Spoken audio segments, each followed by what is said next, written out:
The Montgomery. Greetings. I am Dr. Brandy Taylor Montgomery, host of The Montgomery. I'm here this morning with Tamala Close. You all know her. She is a mom, wife, clinical leader, community change agent. She's also an entrepreneur and founder of SLP Private in Practice. And we are blessed and grateful to be here with you today. Thank you. Thank you for having me, Dr. Montgomery. Absolutely, absolutely. Tamla and I, of course, you all know we have many conversations behind the scenes, and we definitely felt it was imperative to jump online quickly to be able to share some updates that are impacting communities and families we serve as not only clinicians, but just community members. There's a lot going on in the world right now, but we know that there are some immediate changes or things that are occurring in the world of SNAP. And that's the supplemental nutrition program that, of course, people also know as food stamps.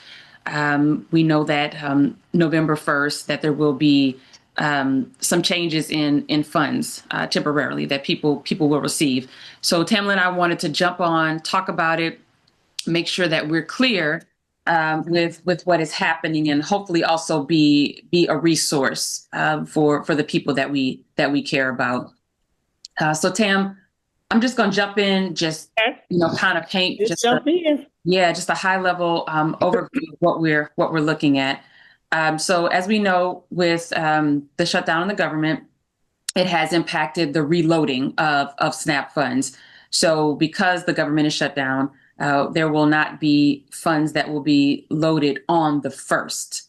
But just to be clear, once the shutdown is over, those funds will be loaded. We just don't know when. Don't know when. There's no end date. There's no end date, right? But if you have funds still on your card right now, you can still use those. The card is not frozen. The card is still available for use if you have funds on it. And we're also encouraging folks that continue to renew. If you're already enrolled, continue to renew for SNAP throughout the shutdown. Don't stop doing that. And if you were interested in enrolling in SNAP, go ahead and apply. Still continue to put in those applications, because when the shutdown is over, things will resume. But right now, there is a disruption for those who are expecting it to load on the 1st. That will not load, and so we want to make sure that we can direct you to other resources that are in the community. So I'm going to pause and just toss it over to Tam, because I really want to hear from you. Yes. What have you been hearing, in the community? Because I know you work closely with clinicians. Right. What's happening from your lens? Right. And I want to come not only from a clinical standpoint, but from a humanistic standpoint behind all of this, with, of course, the ability to eat, right? And so as a clinician, we serve a variety of population, from pediatrics to geriatrics.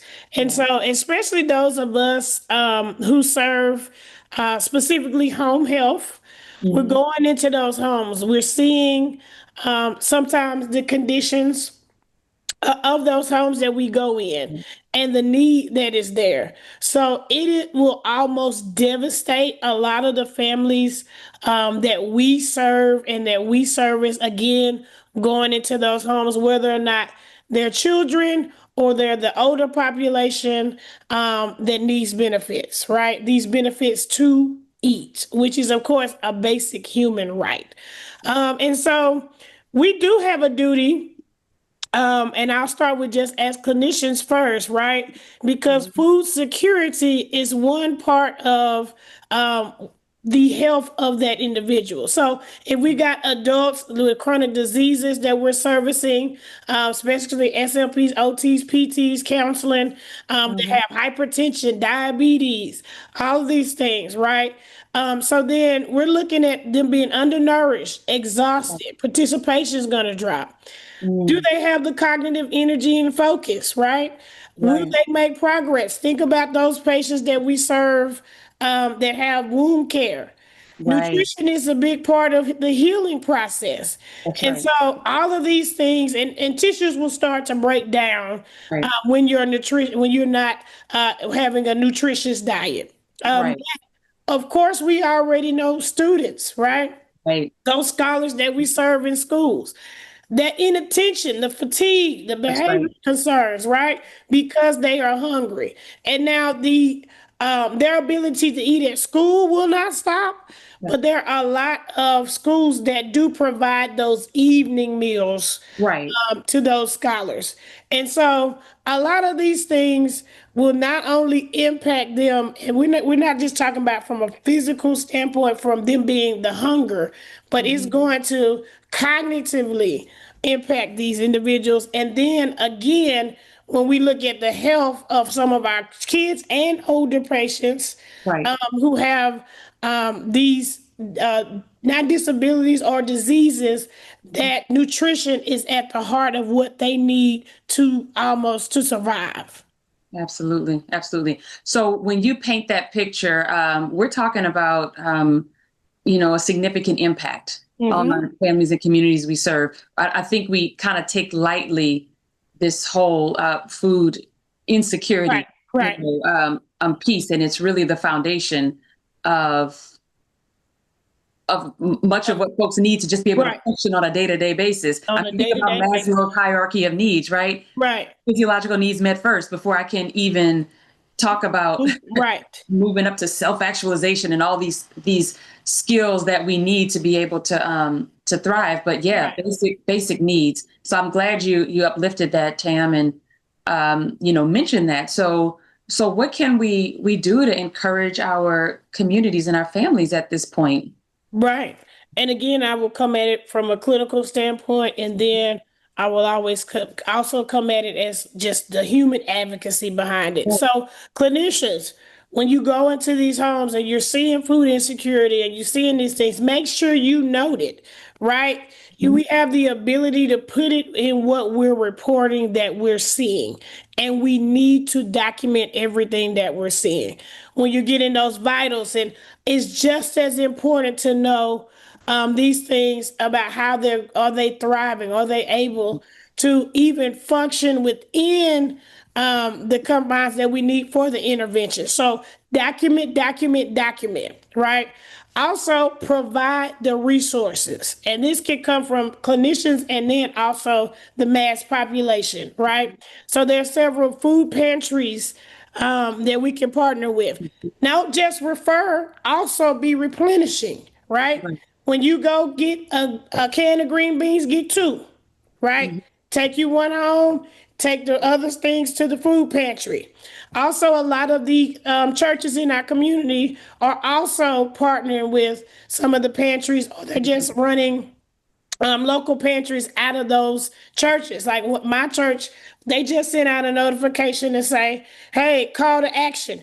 We need food. So a lot of people are gearing up. And it's just like any natural disaster, right? We go, we get more, we load up. But we need you guys to do that for those in your community who need it the most. And so this week when I grocery shop, and I know groceries are not the cheapest right now. Cost of living has gone up. But when I buy one can, I'm gonna buy two. And so it's just the little things, right, that we can do to try to connect not only our patients but their families with a lot of these resources. Yeah, yeah. No, that's very helpful, Tam. And I do want to pause and take a moment to just note that you have listed some of these Hmm. resources, correct, on Yes. your website. Can you, Uh-huh. or on Uh-huh. your Instagram page, can you Yes. share that handle so people can Yes, visit it? my Instagram handle is at the virtual virtuosa, and so when you go to my link tree, you will see a link there for some resources that you can go to utilize. Look up your local food banks, look up your local pantries. Again, a lot of your community centers, a lot of the cities and the councils also doing things. But there's a lot of people. The good thing when disaster strikes is people pull together. That's And right. so this is the time now for us to pull together. And what we can do at our part is documenting, notating, asking the questions, right? Because there are a lot of people that don't want to come out and say they need help. We need to ask, are you okay? Do you need anything? And if they say yes, We either going to point them in the direction of the resource, or maybe we are the resource. Right. And so that's just what I would encourage everyone to do. Okay. And I just want to emphasize what you have said. I'm going to speak on the other side, outside of the clinicians, so the families we serve. If you are listening and you hear this, do not be afraid or ashamed to ask for help. There are so many resources right now. And as Tamala said, this is not about politics. We're putting politics aside. This is about serving a need, serving families that we care about. So if you are in need, reach out, say something, and I assure you someone will connect you to a resource that's near you. And Tamala, we didn't name this, but 211 is always something that's easy for you to do. Pick up the phone. You can put in your zip code so it can direct you to something near you. That's typically a reliable source. If you are in communities where they have what we call community health workers or navigators who help connect families to health insurance, they typically know how to get you to other community resources. So there are plenty of places to go to seek help while we are experiencing this disruption. And I do just want to name that, yes, recipients of SNAP are impacted, but I want you all to also keep in your thoughts and prayers those who are affected by the furloughs and the layoffs from the shutdown.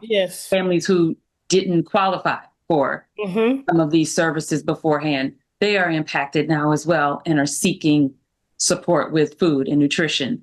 So we are hurting as a country. We are hurting as a country. And we will, as Tamala said, pull together to make sure that our communities get what they need in this difficult hour. Yes. So Tamala, is there anything else we can share with the people before we transition? Is there anything you want to leave with them? Any other resource? Yes, I just want to again encourage those who can. One, everything helps. Even again, if you go buy one can, buy two. And I know everybody now is just impacted by the economy, in general, but you never know if each person does just a little bit, right? Then it will be enough to help a lot of these families that need it. And to the families that need it, please, we are here for you. This is our time to shine as humans, right? This is our time to pull together. There are people out here who care about you. Government shutdowns. A lot of people are impacted, including my household, and some people are blessed to have a 2-income household and some are not. And so we just have to keep everybody in mind. And then also 211, as Dr. Taylor Montgomery has said, the internet is your friend as well. Looking up the local resources. There are a lot of restaurants, and I've even seen a hotel opening up breakfast. So just try to use the internet as well and search locally to see who in your community is partnering to answer this need. Thank you so much, Tamala. We appreciate you, and I encourage you all who are listening, please like, subscribe, follow all of Tamala's handles that she's mentioned, and we would appreciate the same for the Montgomery podcast so that you can, again, stay informed about pressing issues like this one so that we can pull together as a community. Again, this is Dr. Brandy Taylor Montgomery. Thank you for tuning into the Montgomery podcast. We will see you soon. The Montgomery